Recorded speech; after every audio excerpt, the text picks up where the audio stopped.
নমস্কার সবাইকে। সবাই কেমন আছো? আবার তোমাদের নতুন একটা মিনি ব্লগে স্বাগত। সকাল সকাল যেই কাজে গেছিলাম সেই কাজে বৃষ্টি আরম্ভ হয়ে গেছিলো, আর আমাদের কাজ স্টার্ট হতে অনেকটাই দেরি হয়ে গেছিলো। মানে গ্রুম ঢুকতে, মানে বর ঢুকতে প্রায় 12টার কাছাকাছি, 12টারও বেশি হয়ে গেছিলো। হ্যালো তারপরে আমরা গাইস, বিয়ে সারার পরেই চলে এলাম। আজকে আমরা এসেছি বর্ধমানে বরযাত্রী। মানে আমি 3 দিন ধরে ছিলাম, তো রাহুলদা ছিল, এই ভাইটি ছিল, আর বাকিরা দুজন এসছে আজকে নতুন। দেখো ওইখানে বসে আছে দুজন। তো ব্যাপার হচ্ছে যে মেন টপিক, আমরা প্রায় 1 ঘন্টা ধরে ঘুরছি পেছন পেছন, কিন্তু বর দেখো কোথায় দাঁড়িয়ে আছে, মানে কোনো ভ্যালু নাই। কি বলো, কিছু বলছো তুমি? তাই 10 বার করে ডাকা হচ্ছে, তাও আসছে না। যাচ্ছি যাচ্ছি বলে অপেক্ষা করাচ্ছে। দেখো আমাদের অবস্থা, মানে কি বলবো, মানে আধ ঘন্টা ধরে 10 মিনিট ধরে, মানে আধ ঘন্টা উপর হবে না, আধ ঘন্টা ধরে আমরা পেছন পেছন ঘুরছি, কিন্তু এখন পর্যন্ত কোনো রেসপন্স পাই নাই, কোনো ছবি পাই নাই, কোনো ভিডিও পাই নাই। এরকম করে হ্যাঁ দিচ্ছি এটাই হচ্ছে, আর এরকম করে কাজ হয়? তো তোমরাই বলো কি করা যায়, বলো। এই ভিডিওটা পরে বলবে আমরা অনেক সময় দিয়েছিলাম, আউটপুট কই, ছবি কই, আমার এই কই ওই। হ্যাঁ একদম, এটাই বলবে। তো তোমরা দেখলে যে আমরা অনেকক্ষণই ওয়েট করছিলাম।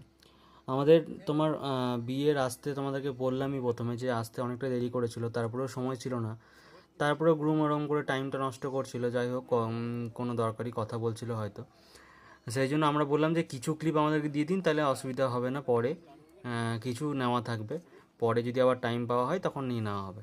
এরপরে বিয়ে স্টার্ট হবে, সেই জন্য এর আগে বিয়ে পড়ানো যেটা হয় সেটা সাইন করা বা সব কিছু সেগুলো হয়ে যাবে, হয়ে গিয়েছে অলরেডি। এরপরে আমাদের খাওয়া দাওয়ার ব্যাপারটা আছে, খাওয়া দাওয়া করে ততক্ষণ এখন ব্রাইড রেডি হচ্ছে। বিয়ে কমপ্লিট হয়ে গেছে, কারণ বিয়ে তোমার যে সাইন করা হয় বা যেগুলো হয় সেগুলো সব হয়ে গেছে। শুধু এবার গ্রুম আর ব্রাইডের একসাথে ছবি তোলা বাকি ছিল।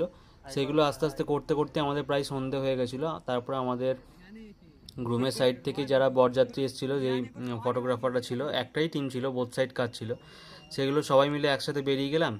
আর তারপরে তো আমার আমোদপুর অবধি আমাকে নামিয়ে দেবে বলেছিল, যে আমোদপুর থেকে তারপরে আমাকে বাড়ি আসতে হবে অন্য কিছু করে। একটা ট্রেন ছিল, সেই ট্রেনটা পেয়ে গেলে তো আমি সিউড়ি চলে যেতে পারতাম, কিন্তু সেই ট্রেনটা আর পাওয়া গেল না, যেহেতু টাইমটা অনেকটাই দেরি হয়ে গেছিলো। তারপরে অনেকেই আমার পাড়ার এক ভাইকে, সাগরকে আমি খানি ডাকলাম, বললাম যে আমাকে খানি নিয়ে যা। নিয়ে বললো বেশ ঠিক আছে, নিয়ে আসছি। নিয়ে তারপরে অনেকটাই রাত হয়ে গেছিলো যেহেতু, সেই জন্য আমরা বললাম চ তাহলে কিছু খেয়ে নিই। নিয়ে তারপর আমরা খানিক রাস্তায় যেতে যেতেই দেখলাম একটা ছোট দোকান খোলা রয়েছে, সেখানে আমরা খানিক চিলি চিকেন আর পরোটা অর্ডার করলাম, তারপরে খেয়ে বাড়ি চলে এলাম। তো লাইক কমেন্ট করো।